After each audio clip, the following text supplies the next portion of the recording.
भागवतामृतम। आइए आइए, बहुत जल्दी आ गई तुम। कपड़े सुखा रहे थे? अच्छा अच्छा, ठीक। तो हम श्रवण कर रहे हैं बृहद भागवतामृतम का प्रथम खंड सप्तम अध्याय चल रहा है हमारा। विषय है कहाँ का? नव वृंदावन का विषय चल रहा है। ब्रह्मा जी के कहने अनुसार गरुड़ जी दोनों भाइयों को नव वृंदावन लेकर गए हैं और वहां क्या स्थिति है, क्या वहां चल रहा है, श्रवण किया हम लोगों ने। तो कल श्रवण किया कृष्ण की मूर्छा भंग हुई, कुछ मूर्छा भंग सी हुई, भंग नहीं हुई है, भंग सी हुई है। उठे और बाहर निकले। मैया के हाथ से माखन लिया और माखन चोरी करके बाहर निकले। बलदेव जी आगे निकल चुके थे। बलदेव जी को पुकारा, आवाज लगाई, आगे निकल चुके थे। उनको तो मक्खन खाया नहीं। आगे बढ़े, देखा कि एक रास्ते के एक कोने में चंद्रावली खड़ी है अपने सखियों के साथ में। उन्हें हास परिहास किया। आगे बढ़े, देखा कि राधिका जी खड़ी अपने सखियों के साथ में। अब वही बात चल रही थी। जब कृष्ण ने देखा कि राधिका जी रास्ते में मार्ग में खड़ी हुई एक कोने में, और उन्होंने ये देखा कि मेरे को देखने के बाद भी इनको कोई प्रतिक्रिया नहीं हो रही है, चुपचाप अपलक निहार रही है, कुछ बोल नहीं रही है। तो ये ऐसे विचार करके कृष्ण ने विचार किया। नंदनुवाच प्राणेश्वरी रह प्राप्तम भक्त में काकी नंचमान संभाष से कथम नाद्य तत्किम वृतासि मानिनी। कृष्ण बहुत देर विचार किया, ये कुछ बोल ही नहीं रही है, केवल एक तो दिखे जा रहे हैं, बोल नहीं रही है। उन्हें संदेह नहीं हुआ कि ये मूर्ति तो नहीं है, ये संदेह नहीं हुआ। क्या कह रहे हैं?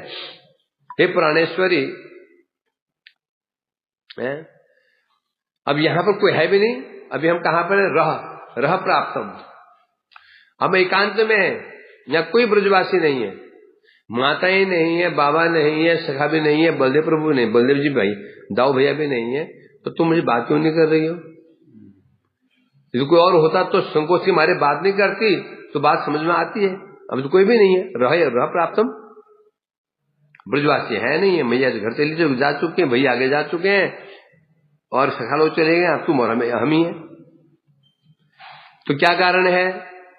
ऐसे रह प्राप्तम एकांत में रहने के पश्चात भी तुम मुझसे न संभाष से मुझसे बातचीत क्यों नहीं कर रही हो?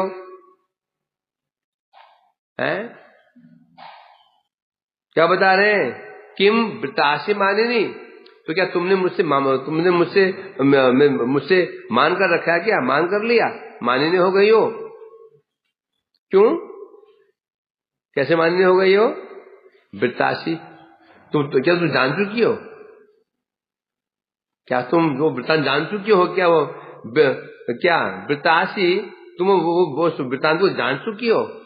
तो मान कर ले क्या? कृष्ण ये सोच रहे हैं, इसलिए कह रहे हैं यहां पर। अर्थात ये जान चुकी क्यों बोला? क्यों मान कर ले क्यों बोला उन्होंने? और क्यों बोला कि वृतासि? क्या तुम जान गई हो? क्या जान गई? तो बता रहे हैं अपराध अहम मया किंते नूनम ज्ञात महो त्वया सर्वज्ञ अद्यतन स्वप्न वृत्तम तंत्र ममाखिलम। अपराध अहम मया ते है क्या?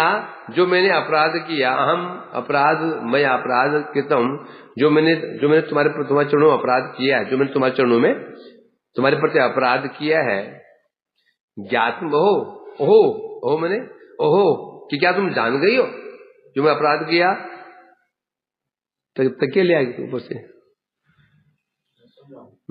सुनना है। तो जो मैंने अपराध किया, तुम मेरे अपराध को जान चुकी हो क्या? इसलिए तुमने मान कर लिया है। सर्वज्ञ अद्यतन स्वप्न वृत्तम, अद्यतन जो आज मैंने स्वप्न देखा, क्या तुम सर्वज्ञ हो, जान गई स्वप्न के विषय में? जो स्वप्न देखा आज मैंने, क्या तुम जान चुकी हो? तद ममाखिलम, सपने में मैंने जो कुछ किया, अखिल मतलब सब कुछ, सपने में जो कुछ भी किया तुम सब जान चुके हो क्या? तो तुमने इसलिए मान कर रखा है।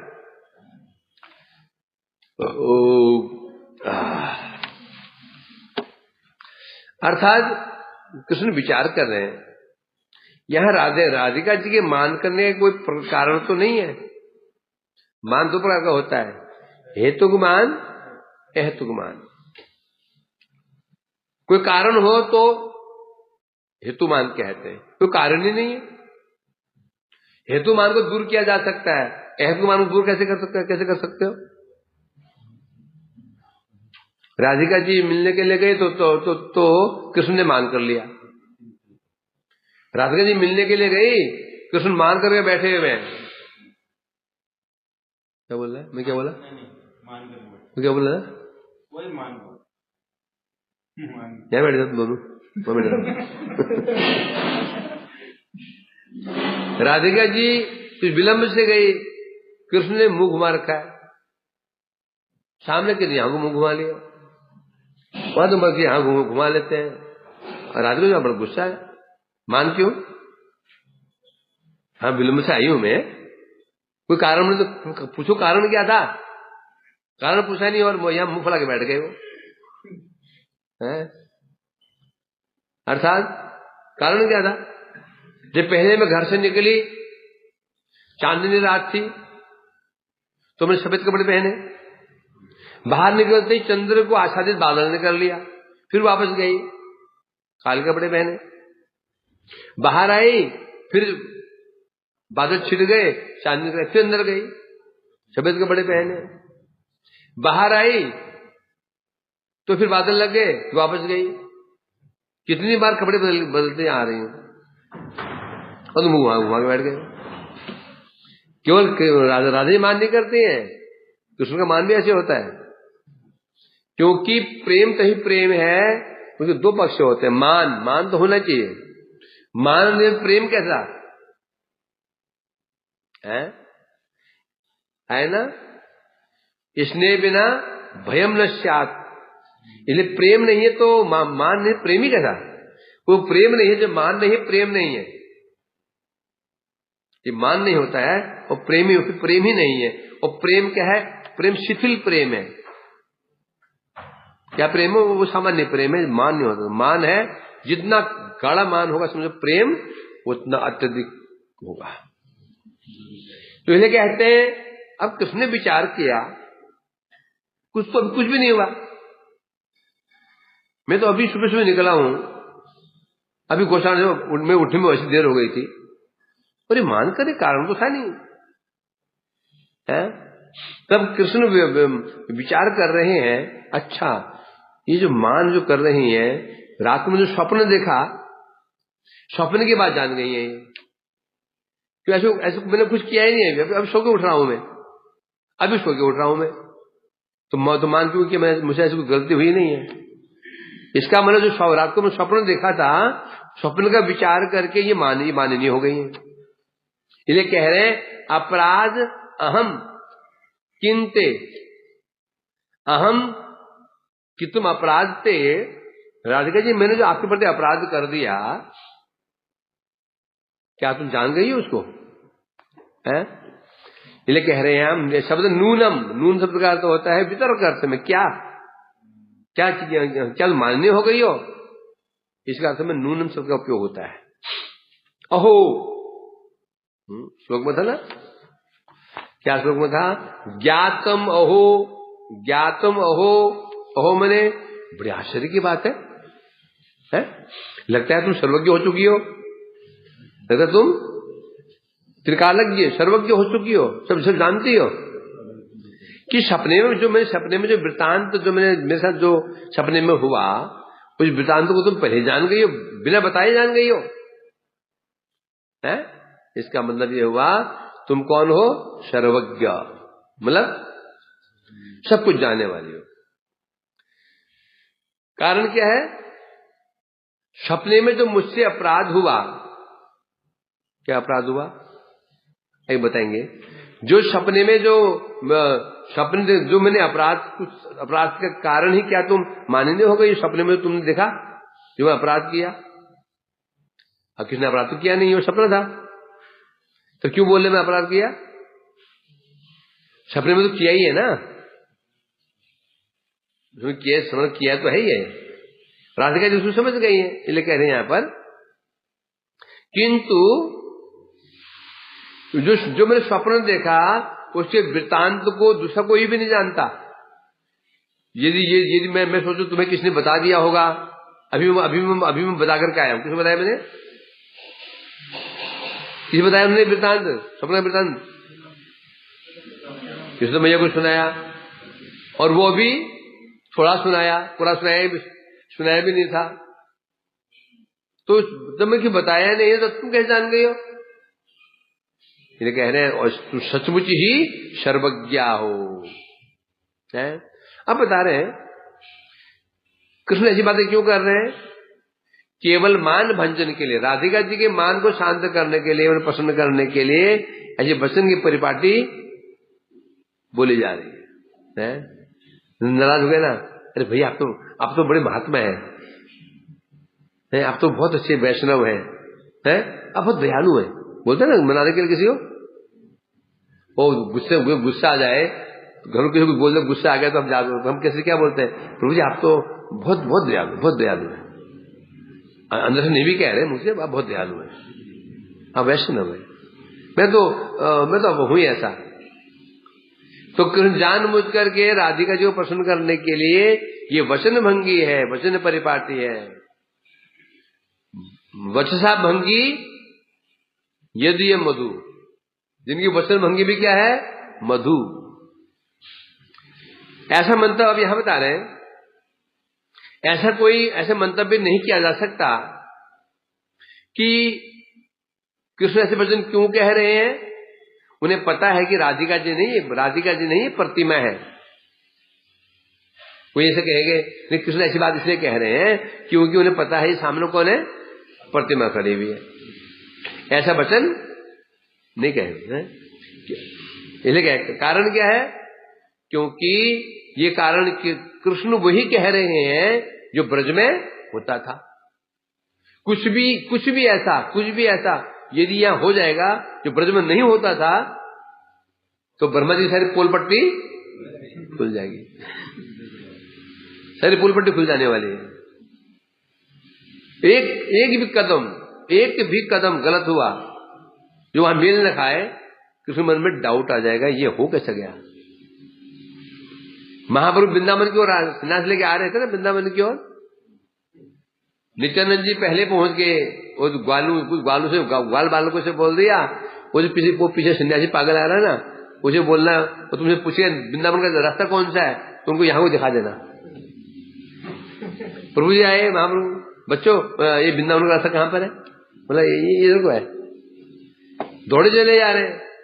जैसे ही गंगा तट पर पहुंचे, जब दृष्टि गंगा जी के ऊपर गई, जल के ऊपर गई, तो उन्हें संदेह हुआ, गंगा जी तो गोरी गोरी, यमुना काली काली,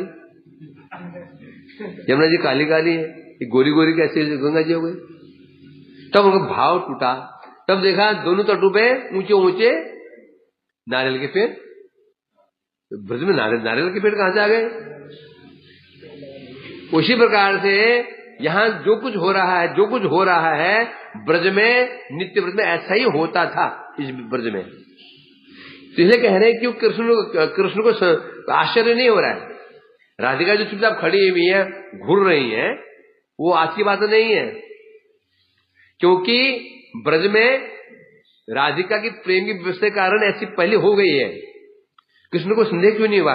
ये तो पत्थर की तरह बन गई, ये तो मूर्ति की तरह खड़ी हो गई, बन गई मूर्ति की तरह, हिलती डुलती नहीं है, पलका नहीं पड़ रही है। क्योंकि प्रेम की अवस्था क्या है? स्तंभन, रोमांच, कम, अश्रु, पुलक, सर्वंग वैवर्ण स्तंभन मूर्छा। ब्रज में राधिका जी ऐसी स्थिति कई बार पहले हो चुकी है, इन लोगों को संदेह नहीं हुआ। वो ये सोच रहे हैं कृष्ण की ये प्रेम के कारण, प्रेम विह्वल होने के कारण ये मूर्ति की तरह बन गई है, वो ये सोचे बैठे हैं। उन्हें ये संदेह नहीं कि मूर्ति तो नहीं गई है। तो ब्रज में पहले राधिका जी कभी प्राय कई बार जड़ अवस्था को प्राप्त होकर के प्रतिमा तुल्य हो जाती, मूर्ति की भांति हो जाती थी पहले भी, लेकिन उसमें कोई संदेह नहीं है। अब तो कभी कभी वैद प्रभाव, जब कृष्ण राधिका जी के साथ में नर्म क्रीड़ा करते थे, उस समय राधिका जी के श्रीअंग में जाड्य भाव देखा जाता था कभी कभी। विशेषतः कृष्ण कोई एक ऐसी भाव में प्राप्त हुए हैं, और इसीलिए वहां पर राधिका जी मौन होने के कारण को जानने के लिए अब कृष्ण विचार कर रहे हैं, यहां तो ऐसा कुछ भी नहीं हुआ, अभी तो कुछ भी नहीं हुआ, मैंने कुछ भी ऐसा नहीं किया कि इन्हें मान हो गया हो, और ये यानी प्रेम विह्वल हो गई हो, ऐसा भी कुछ नहीं है।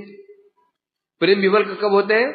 कोई ऐसी कुछ क्रिया की जाए, किसी बांसुरी बजाए, तब वो प्रेम, अभी तो बांसुरी बजी नहीं है, कुछ भी कृष्ण ने ऐसा नहीं किया।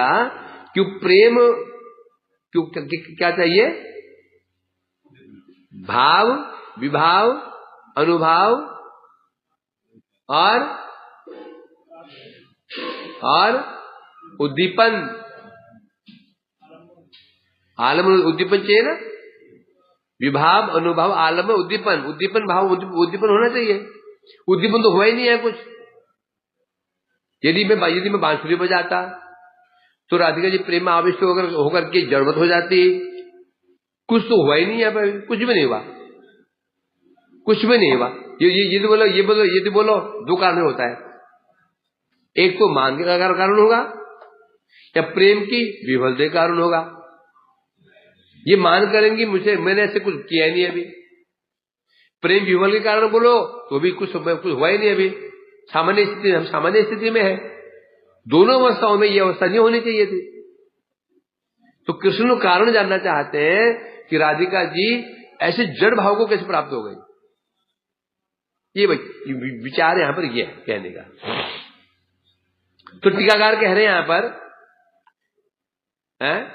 कृष्ण राधा जी के मान उदय होने का अनुमान कर रहे हैं। अनुमान, जब हमें कोई पता नहीं चलता, हम क्या लगाते हैं? अनुमान।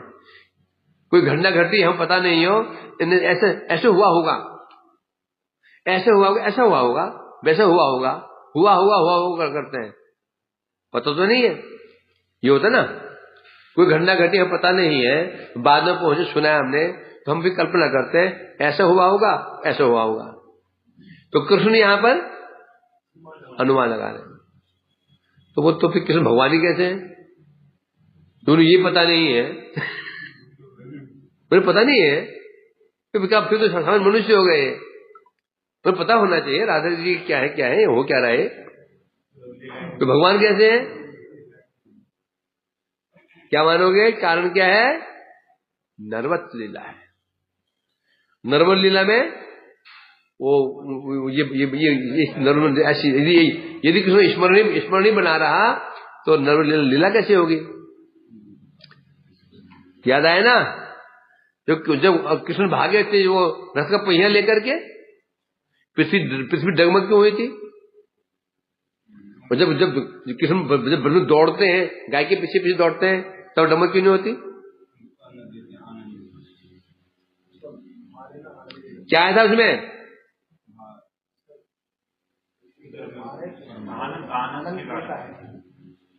क्योंकि जब कृष्ण क्रोध से वेग से भागे थे, वह भगवत भाव प्रकाशित हो चुका था। क्या भाव होता? भगवत भाव प्रकाशित हो चुका था। इस कारण से उनका उधर में जो ब्रह्मांड थे, उनके वहां से पृथ्वी डगमग करने लग गई। कौन सा भाव था? जब चकले भाग, जो पहिया उठा लिया, भगवान भाग रहे, किस भाव में आए थे? वो भगवान थे। है ना। तो उसमें सामान्य नर भाव जो वो लुप्त हो चुका था। इस कारण जो उधर ब्रह्मांड थे वो प्रकाश, वो उसको बाहर से डगमग करने लगे। जब कहीं लीला कर रहे होते हैं तो चाहे प्रेम के कारण कहो, योग माया के प्रभाव के कारण कहो, कृष्ण अपने भगवत भाव को विस्मृत हो जाते हैं। वे विस्मृत नहीं होंगे तो लीला ही नहीं होगी। अब चाहे वो ये कहो कि प्रेम के अधिकता के कारण वो विस्मित हो जाते हैं, या योग माया करवा देती है लीला सिद्धि के लिए, कुछ भी कहो, परंतु विस्मित हो जाता है, तभी लीला होगी। लीला कैसे होगी? तो लीला कैसे होगी है? फिर तो क्या हो जाएगा? केवल वो ड्रामा हो जाएगा। क्या हो जाएगा? ड्रामा। जैसे एक फिल्म में जो है ना, विलेन जानता है मैं विलेन नहीं, मैं तो सभ्य पुरुष हूं, है, मैं तो ये रोल प्ले करना है, मेरे को मुझे पता है, ये जो मेरे बाप मरा नहीं, मेरे बाप ही नहीं है जो मरा है। तो फिल्म में कोई मेरे बाप बना है, ये मरा, कहाँ मरा है? कोई नहीं मरा। फिर क्या हो? फिर ऐसे हो जाएगा। राम जी को पता हो कि सीता जी को रावण लेकर गया है, और फिर यदि पुल बनाए, फिर क्या है ये? फिर इसे क्या कहेंगे? केवल अभिनय। जब अभिनय कहेंगे उसे भाव नहीं आएगा। फिल्म में यदि किसी का बाप मरता है, जो जैसे वो रोता है, या घर में बाप मर गया, दोनों में क्या अंतर होगा? पिक्चर में उसके बाप मर गया, बच्चा मर गया, स्त्री का बच्चा मर गया, हीरोइन का बच्चा मर गया और रो रही है। घर में क्या उसका अपना बच्चा मरा हुआ है। दोनों को रोने की तुलना करोगे, समझेगा नहीं? अंदर पड़ जाएगा। क्यों? अभिनय होता है। यदि अभिनय ही होता तो भक्तों लोग क्यों स्तुति करते? ये पता कृष्ण के अभिनय ही कर रहे हैं, तो स्तुति क्यों, लीला की स्तुति क्यों करते? अभिनय नहीं कर रहे हैं, इसलिए कह रहे यहां पर कृष्ण को ये उनको पता ही नहीं हो पा रहा है कि राधिका जी मान किया क्यों किया। इसलिए बता रहे हैं यहां पर, इसलिए ऐसे वचनों का प्रयोग कर रहे हैं। इसलिए यहां सब सुसंगत ही है। जो कृष्ण पूछ रहे हैं, ब्रज में ऐसा पहले होता है, ब्रज में ऐसा होता ही था, इसलिए कृष्ण यही पूछ रहे हैं। राधिका जैसे मान करती थी, कृष्ण उसको भंग करने की चेष्टा किया करते थे, ऐसे मीठी मीठी बातें कहते थे, वो यहां कृष्ण भी यही कर रहे। तो इसलिए कोई विरोधाभास नहीं है। यदि विरोधाभास हो गया तो कृष्ण की क्या हो जाएगा? कृष्ण बाह्य क्या आ जाएंगे? फिर दशम आ जाएंगे, फिर समस्या खड़ी हो जाएगी। इसलिए कि अब कृष्ण स्वयं कह रहे हैं, त्वांग विहाय अन्य तो गत्वा विवाह बहवः कृता तासाम क्षिति पुत्रीणाम उद्यतानाम मितिं प्रति पुत्र पौत्र आदय सत्र जनिता दूरवर्तिना। स्वयं ही अपना जो उन्होंने अपराध किया स्पष्टीकरण दे रहे हैं। ये क्या होता है ना, हमने अपराध नहीं किया, अभी मोबाइल चोरी किया, मैं चोरी नहीं किया, मैं चोरी किसने किया? मैंने नहीं किया भाई, मैं था ही नहीं सर, समझेगा नहीं? वो जहां चोरी हुआ ना खिड़की में, मैं वहां गया ही नहीं, तो खिड़की में था, तुझे कैसे पता? उन्होंने ये कहा था मोबाइल कब चोरी हुआ, उन्होंने कहा जिस बैग में वो मोबाइल रखा था, मैं बैग को छुआ भी नहीं। तो मोबाइल बैग में कब कहा था बैग में था? मैंने मोबाइल चोरी की बात कही थी, तो बैग में था मैंने कब कहा था? इसका मतलब तुझे पता है। तो कृष्ण आप राधिका ने कुछ पूछा भी नहीं है, स्वयं ही सब बोले जा रहे हैं। त्वाम विहाय अन्यत्र गत्वा, हे राधिका जी मैं आपको छोड़कर के अन्यत्र चला गया। कहां? मथुरा चला गया, और वहां जाकर के विवाह बहुव कितना, बहुत सारे में विवाह कर लिए। किनसे किया? अच्छा कृष्ण ने कल्पना कर रहे हैं, और तो तुम इसलिए गुस्सा हो केवल उन्होंने विवाह क्यों किया? अब स्वयं ही उसका स्पष्टीकरण भी कर रहे हैं। तासाम क्षितिप पुत्री नाम उद्यत नाम मृत्यु प्रति। क्षितिप बने राजा, क्षिति के जो पालक होते हैं, भूप में क्या होता है? राजा। क्षितिप, जो क्षितिप राजाओं की जो पुत्रियां थी, तासाम उद्यत नाम मृत्यु प्रति, वे सब वो कन्याएं मरने को तैयार थी। वो मरने को तैयार हो गई थी। क्यों हो गई थी? क्योंकि हम जाएगा, घर जाएंगे, घर वाले भगा देंगे, जाओ।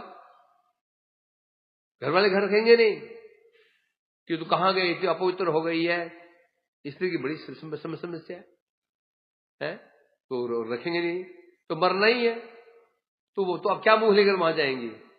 यही अब हम आत्महत्या कर लेते। तो कृष्ण को क्या उसका बहाना कारण बता रहे हैं। तो जब मैंने देखा कि मरने वाली है, तो जीवन की रक्षा करने के लिए मैंने उनसे विवाह कर लिया। फिर उनसे मैंने पुत्र पौत्रा जनिता दूरवर्तिना, फिर मैंने उनके गर्भ से अनेक पुत्रों को उत्पन्न किया। फिर उनके पुत्रों के भी पुत्र उत्पन्न हुए। पूरी हिस्ट्री से बता दी, पूरे सब बोल दिया है। तो कृष्ण क्यों बता रहे हैं? नहीं, वो समझ रहे हैं कि वो सपना था। मैंने कहा सनातन, रात को मैंने तलवार उठाई और मैंने तुम्हारा गला ही काट दिया। अरे सपने में वो बड़ा गुस्सा आया, गला काट दिया मेरा। अरे सपने में, सपने की बात है। अच्छा सपना है? तो खूब गाली बकी, मेरे गाली बकी सपने में। तो किसने कह रहे सपना था वो? मैं सपना देखा था, मैंने शादी कर ली है, कहीं पुत्र हुए पौत्र हुए, सपना देखा था मैंने है। इसलिए कृष्ण यहां समझे सोचे बैठे हैं, सपना देखा था। राधा जी को विश्वास दिला रहे, सत्य नहीं है, मैं तुम छोड़ो, मैं यहीं पर ही हूं, तुम्हारे पास में ही हूं, मैं ब्रज से के बाहर गया ही नहीं हूं। वो जो यहां से बाहर गया, वहां से शादी विवाह तक सब सपना था मेरा। वो कृष्ण ये समझे बैठे हैं। तो कैसे कहा था संज्ञा एव, अभी भी कृष्ण संज्ञा को प्राप्त नहीं हुआ। इसलिए कह रहे हैं यहां पर, हे देवी, मैंने स्वप्न में देखा है, मैं तुम्हें छोड़कर मधुपुरी चला गया, वहां द्वारकापुरी चले, सपना था ये। अस्तु तावदिदानीम तद्गम्यते त्वरया वने, संतोष दे प्रदोष्यद्य मया त्वं मोदिष्यसे। अब कृष्ण कह रहे हैं समय नहीं है, गायन आगे चली जा रही है। अस्तु तावद इदानीम, अतः हे राधे, अब इन बातों को यही रहने दो, क्योंकि त्वरया वने गम्य, क्योंकि मुझे अति शीघ्र वन में जाना होगा, क्योंकि गाय चले गए, सकालो चले गए हैं, दाऊ भैया चले गए हैं, मक्खन हाथ में है, उन्हें खिलाने पिलाना है, मक्खन हाथ में उनके तो इसलिए जाना है मेरे को। तो फिर क्या होगा? अभी संतोष दे, हे संतोष दे, अर्थात संतोष देने वाली, मक्खन लगा रहे ना जो। आप कौन है? संतोषदा। कौन है? संतोषदा। सप्तमी में क्या आया? समुद्र में संतोष दे है। आकारांत स्त्रीलिंग का अंत में सप्तमी में क्या हो जाता है? एकार हो जाता है। राधा राधे, लता लते ना, तो शब्द संतोषदा, कीर्तिदा, यशोदा। यहां राधे नाम क्या है? संतोषदा। ये संतोष दे अर्थात संतोष देने वाली। अभी तुम जा रहा हूं, प्रदोष्य अद्यमया त्वं मोदिष्य से।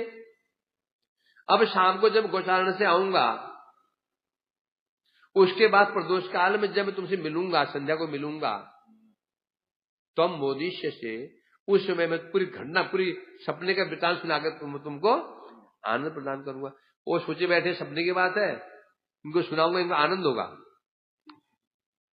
ये मैं सपना देखा था, सुनाऊंगा सपने के बाद तो राधिका जी को आनंद होगा। कृष्ण ये समझे बैठे, अब समय नहीं, जाना पड़ेगा मेरे को, शाम को बात करते।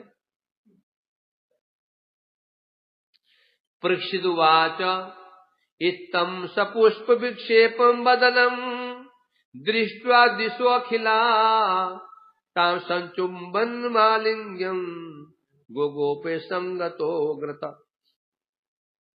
ऐसा कह कृष्ण ने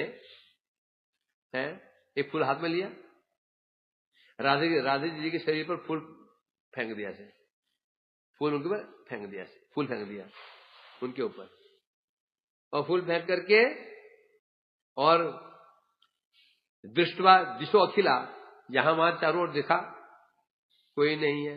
सचुम्बनम आलिंगन, आलिंगन करके वही चुम्बन कर लिया, वो है कुछ था नहीं, निर्जन था। और आलिंगन करके गोपय संगतो करता, और भाग के आगे चले गए, और गायों और सगा के साथ में मिल गए, जा मिले।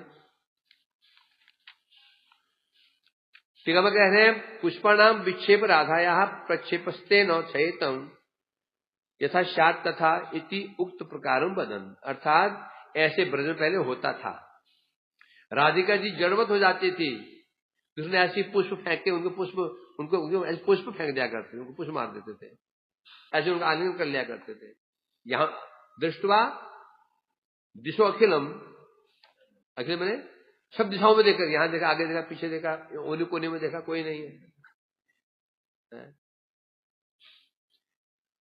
इस प्रकार से अब क्या, हम ये देख करके जो वहां जो थे उनकी स्थिति क्या हुई, कृष्ण इन भावों को देखकर जो वहां जितने भी द्वारकावासी थे उनकी अवस्था क्या हुई, आप सुनो। अदृष्ट पूर्वम प्रवेशम अद्भुतम महामनोज्ञम मुरली रवान्वितम यदान्वभूत शभ्रेण देवकी तदेव वृद्धाप्यजनी स्नुत स्तनी। अदृष्ट अपूर्वम, अदृष्ट पूर्वम जो पहले नहीं देखा गया, अदृष्ट पूर्वम, पूर्व में जो अदृष्ट नहीं हुआ, देखा नहीं गया, क्या देखा गया, ब्रजवेशम अद्भुतम महामनोज्ञम मुरली रवान्वितम, अद्भुत ब्रजवेश। देवकी जी ने क्या देखा, जब कृष्ण मिलने के लिए गए, किस वेश में गए थे,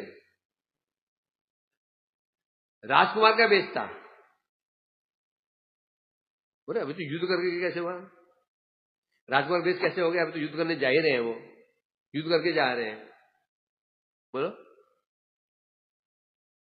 अटके ना। जब भ्रमण कर रहे थे, धोबी के पास पहुंचे, जो राजसी वस्त्र धोबी को धोने के लिए दिए थे, किसने क्या किया, उसको मार करके कपड़े मांगे, दिया नहीं उसने, बढ़ाया गंवार के के राधे कपड़े पहनोगे, शक्ल दिखे बन जाओगे, तो उसने अच्छा बताता हूँ, याद आया वही वाला है याद आया वही है ये, वो जी मेरी सीता को कष्ट पहुंचाया था, हाथ ऐसा किया, गर्दन कट गिर गई, हाथ भी ऐसे होते होंगे, कपड़े उठाए, बड़े बड़े कपड़े गए दर्जी के पास में, भैया हमारे साथ इनको हमारे साइज के बना दो, एक ही कपड़े से 4 के बन गए होंगे कंस के एक ही कपड़े से 4 वस्तु बन गए होंगे, तो दर्जी ने सबका हिसाब से वो कपड़े बना दिए, समझिए, वो फिर अलंकार भी पहन लिए, और खूब जाते थे उन्होंने फिर अपना वो श्रृंगार भी करवा लिया था। तो इसमें कृष्ण किस वेश में है, वन वेश में नहीं है, राजकुमार के वेश में है, राजसी वेश में है, इसलिए उन्होंने ये देवकी ने ये रूप दिखाई नहीं था, इसलिए कह रहे हैं अदृष्ट ब्रजवेशम, ब्रजवेश, ब्रजवेश कहने थे ग्वालवेश, ग्वालवेश क्या होता है, सिर पर मोर मुकुट भी नहीं, मयूर पिछ, मुकुट भी नहीं होता, मयूर पिछ पिच मुकुट में और चीज है, मुकुट में बड़ा मुकुट होता है, एक पिच होता है लगा, पिच घुसा, मयूर पुछ घुसा रखा है, एक भाई दो धोती है, बस हो गया। ऊपर एक दुपट्टा है पीले रंग का, हाथ में लकुटी है, बांसुरी है, वही माला है, बस यही उनका वेश है। चरणों में नुपुर है, हाथों में बाजू में, भाई यही उनका वेश है? तो प्रभु ये जो वेश को देखा, कैसे वेश था, कैसा, महामनोज्ञम और मुरली रवान्वितम, मनोज्ञ, मन को हरण करने वाला, ऐसा वेश कृष्ण का था, मन को हरण करने वाला था। मुरली रवान्वितम, और अधुर पर मुरली धारण कर रखे थे, मुरली रव, मुरली वादन कर रहे थे। इसको देख करके यदान्वभूत कृष्ण भृण देवकी, देखते ही देवकी इसने उनके हृदय स्नेह से भर गया। कैसी थी? वृद्धा। देवकी जी वृद्धा हो चुकी है, बुढ़ी हो चुकी हैं। वृद्धा होने पर भी कृष्ण को देख करके स्नेह से उनका हृदय द्रवित हो गया, और वृद्धा होने पर भी स्नुत स्तनी, उनके स्तनों से दूध की धारा बहने लग गई। वृद्धा है, इनमें इससे दूध निकलना मतलब ही नहीं है। कृष्ण को देखते ही स्नेह में, हृदय में स्नेह उमड़ आया। स्नेह का परिणाम क्या होता है? दूध झरता है। जैसे हमारी श्रीवास पंडित जी की पत्नी मालिनी देवी लगभग वृद्धावस्था को प्राप्त हुई। लगभग उस अवस्था में इसमें दूध निकलना मतलब ही नहीं है। नित्यानंद की उम्र कितनी है? 32 साल, 30-32 साल। जैसी गोदी में बैठ जाते हैं मालिनी देवी के, उनके जो स्तन सूख गए थे, उनसे भी दूध झरना लगा, और नित्यानंद को दूध पीना शुरू कर दिया।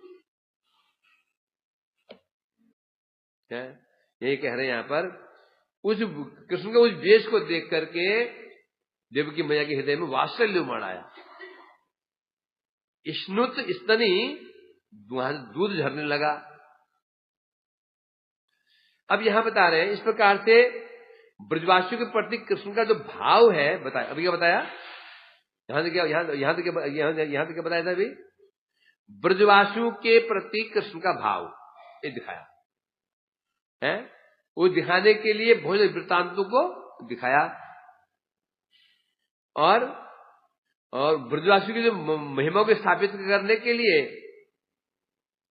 कृष्ण ने जो वन्य वेश धारण किया, उसके अनुभव के द्वारा देवकी में जो भाव प्रकाशित हुए, ये अब 4 श्लोक को बता रहे हैं।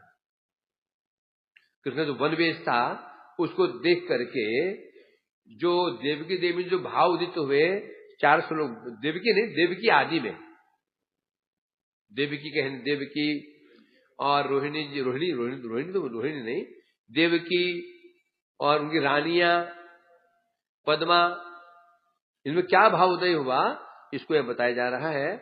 4 श्लोक बता रहे हैं। यदि देवकी वृद्धा थी, उनके स्तनों में दूध आने की आयु बीत चुकी थी, उनमें दूध आना असंभव था। असंभव होने पर भी देवी के स्तनों में दूध आया था। कब आया था बताओ? कब आया था?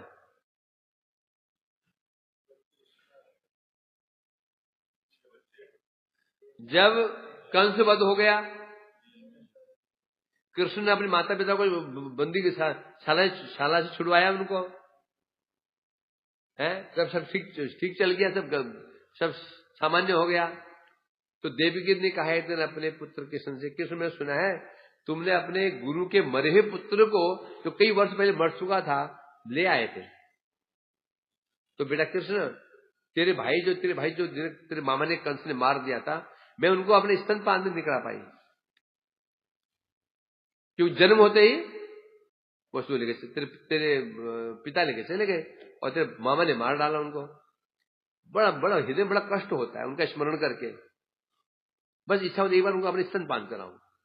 वो तो तुम कुछ करो, कृष्ण थे कर, तो कृष्ण सुतर लोक में गए बलि के वहां और 6 पुत्रों को ले आए और लाए। जैसे उन्होंने स्तनपान किया सब मुक्त हो गए। क्यों मुक्त हो गए? उस स्तन को कृष्ण पहले पान कर चुके। कृष्ण का उच्छिष्ट पाया उन्होंने 6 ने और मुक्त होकर के अपने लोगों को चले गए। वहां भी ऐसे हुआ। और अब तो और भी वृद्धा हो गई है? तो ये कह रहे हैं यहां पर तथापि स्नेह के कारण उनके स्तनों से दूध प्रवाहित होने लगा। ये तो देवकी जी का भाव हुआ। रुक्मिणी जाम्बवंताद्या पुराण उत्थयन करहिचि महाप्रेमणा गत मोहम धैर्य महान्य पतन चितौ। अब क्या हुआ? रुक्मिणी जी, जाम्बवंती जी, मित्र वृंदा और जो भी रानियां उनकी हैं,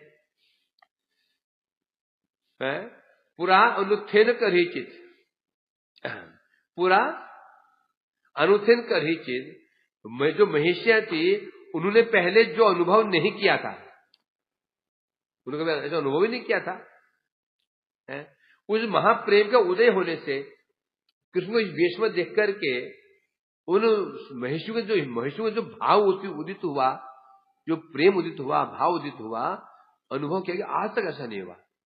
कृष्ण को हमने कितनी बार देखा क्रीड़ा करते हुए, बहुत बार देखा है, परंतु कभी ये भाव नहीं हुआ। कृष्ण को इस भाव इस स्वरूप में देख करके उनके हृदय में ऐसा प्रेम उदित हुआ, उन महिषियों के अंदर प्रेम उदित हुआ, वह धैर्य को खो बैठी। महाप्रेमणा गत मोहम, ऐसे प्रेम की लहरें उठी उनके अंदर। गत मोहम, गता मोहम, ऐसा मोह उदित हुआ। धैर्य हानि, उनका धैर्य भी चला गया और अपतन चितौ, धैर्य चला गया और अपतन चितौ, चितौ मैंने भूमि पर धड़ाम गिरी और मूर्छित हो गई। देख के गई तो सोचो तो प्रेम कैसा होगा, ब्रजवासी गोपियों प्रेम कैसा होगा? ये तो वेश को देख करके ही मूर्छित हो गई और गोपियां इसी वेश में, उनकी इसी वेश में उनके साथ लीलाएं करती थी और इसी वेश में राधिका जी कृष्ण को दूध काटती थी। चले जाओ जाओ। कैसे प्रेम होगा इनका? ब्रजभूमि मूर्छत्रो प्रेयसी नाम निकामयी अशुलम तूर्णम प्रेम कल्प क्या बता रहे हैं? क्या था? मूर्छत्रो कौन है? द्वारकाधीश। उनकी जो प्रेयसियां हैं उन प्रेयसियों को भी ये भाव प्राप्त है, उनके लिए भी अशुलभ है, सुलभ नहीं है। जो ब्रज भाव है, जो गोपी भाव है, ये ब्रज की जो कृष्ण की जो महिषियां, उनको भी अप्राप्त है, प्राप्त नहीं है।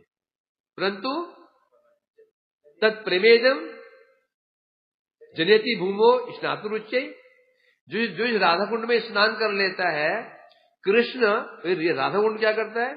स्नान करता है, वो प्रेम का बीज उसके हृदय में बो देते हैं।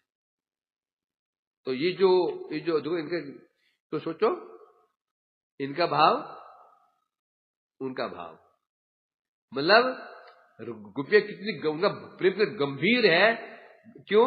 सहन करने की शक्ति, समझे कि नहीं? घटना एक ही होती है, शक्ति अलग अलग होती है ना? कोई घटना घटती है तो एक व्यक्ति उसको सहन कर मर ही जाता है, ये सहन कर लेता है। ऐसे आनंद भी होता है। आनंद की घटना, कोई छोटा बच्चा एक खिलौने के आनंद से वो आनंद को छिपा नहीं पाता हूं, सहन नहीं कर पाता है। यहां दौड़ा वहां दौड़ा, यहां दौड़ा, सिर्फ चाची देखो मेरे पापा क्या लेकर आए हैं, आंटी देखो क्या ले आए हैं। वही बच्चा जब पहुंचेगा 20 साल में, आनंद होने पर भी आनंद को क्या करता है? सहन कर लेता है। दुख भी ऐसा ही है ना? छोटा बच्चा है तो दुख को, थोड़ा दुख हुआ वो उसको सहन नहीं कर पाता, और बड़े आदमी दुख को सहन कर लेते हैं। तो यहां पर जो ये प्रश्न इसका है, अब यहां जो ये आनंद का प्रश्न आनंद का है, यहां पर महिषियों ने थोड़ा सा आनंद दिखा भी नहीं, केवल कृष्ण का स्वरूप देखा, बस कृष्ण का वन वेश देखा, इतना आनंद हुआ सहन नहीं कर पाए और मूर्छित। और ब्रज में गोपियां देखने गया, ऐसा तो उनके लिए ऐसे खेत की मूली बराबर है। आगे आगे रोज देखते हो उनके नया कौन सा है? ये तो होता ना, उनके लिए अद्भुत है। और ब्रजवासी के लिए क्या, कुछ सामान्य चीज है, तो भी वो मूर्छित नहीं होती है, किसी मूर्छित जरूर कर देती है ना। तो ये तो सिद्ध हो जाता है। कहां उन गोपियों प्रेम, कहां अर्थात इनका प्रेम इतना भी सहन कर पाए, मूर्छित हो गई।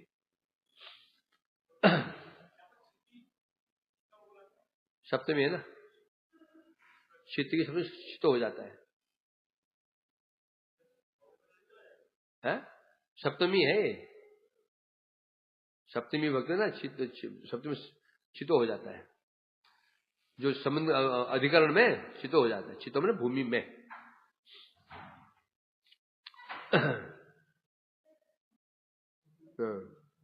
क्षिति क्षिति शीतया शीतम से शीतिन शीतया शीत सप्तमी में जाते तो शीतो बन जाता है ना। इन्हें बता रहे हैं यहां पर। अब यहां यदि भी रुक्मिणी महिषियां आदि स्वभाव से धैर्यशील हैं, बहुत धैर्य, बहुत गंभीर प्रवृत्ति की है, जल्दी वो विचलित नहीं होती है, वो रानी है, गंभीर प्रवृत्ति की है। परंतु कृष्ण का ऐसे अद्भुत गोवेश देख करके उनके हृदय में ऐसी प्रेम की लहरें उठी, ऐसी लहरें उठी, वो सहन नहीं कर पाई, वो मूर्छित होकर गिर पड़ी। आदि शब्द कहने से यहां पर जामवंत आद्या कहने से अन्य जो रानियां थी, मित्र बिंदा, सत्या, भद्रा, जामवंती, लक्ष्मणा, जो और जो रानियां थी, और जो पटरानियां थी, 8 रानियां थी और 16,100 पटरानियां थी, तो सब वहां विराजमान थी। जब रुक्मिणी सहन नहीं कर पाई, सत्यभामा सहन नहीं कर पाई, तो और क्या सहन कर पाएंगे? बस सभी सब गिर के सब मूर्छित हो गई। उनमें कुछ महिषियां ऐसी थी, कुछ महाप्रेम के प्रभाव से मूर्छित हो गिर पड़ी, कुछ मूर्छित हुई, कुछ मूर्छित नहीं, मतलब कुछ नहीं हुई। वृद्धातमत्ता सत्यभामया कामस्य वेगात् अनुकुर्वती मुहुः आलिंगनम चुम्बनमप्यधावत् धर्तुम् हरिम बाहुयुगम प्रसार्य। ऐसा रूप किस्म का था। वृद्धा चौ सत्यभामया सह, सत्यभामा के साथ में जो बुढ़िया थी ना, वो कंस की मां, उसके हृदय में काम भाव जग गया कृष्ण को देख करके। कृष्ण क्या लगे उसके? पोते लगे। कंस की मां नहीं लगी, कंस मामा हुए, नानी। वो बुढ़िया जो कांपते रहते ऐसा करके, कृष्ण को इस वेश में देखा, सत्यभामाया सह, सत्यभामा जी के साथ में वो भी, उसके हृदय में कृष्ण को आलिंगन करने की इच्छा हुई है। वेगात् अनुकुर्वती मुहुः, वो उन्मत्त होकर के क्या बाहुयुगम प्रसार्य, बाहु भुजाएं फैला करके भाग रही हैं किसी को आलिंगन करने के लिए, चुम्बन करने के लिए, पुत्र रूप में नहीं, अपने प्रियतम रूप में है। धर्तुम हरिम, हरि को आलिंगन करने के लिए बाहुयुग प्रसारे, बाहु भुजाएं फैला करके उनके भाग रहे, दौड़ रही है उनकी तरफ पकड़ने के लिए। टीका में कह रहे हैं, सत्यभामा के साथ जो बूढ़ी जो पद्मावती थी, वो भी उन्मादग्रस्त हो गई, अर्थात काम के वशीभूत होकर पुनः हाथों को फैला करके आलिंगन करने की चेष्टा करने लगी और चुम्बन करने की चेष्टा करने लगी। कृष्ण दूर खड़े हैं ना, दौड़ रही उनको पकड़ने के लिए। पुरा तदर्थानुभवादिवासो कथंचिदा कचिंद्र आदित्य सुतावलंब्य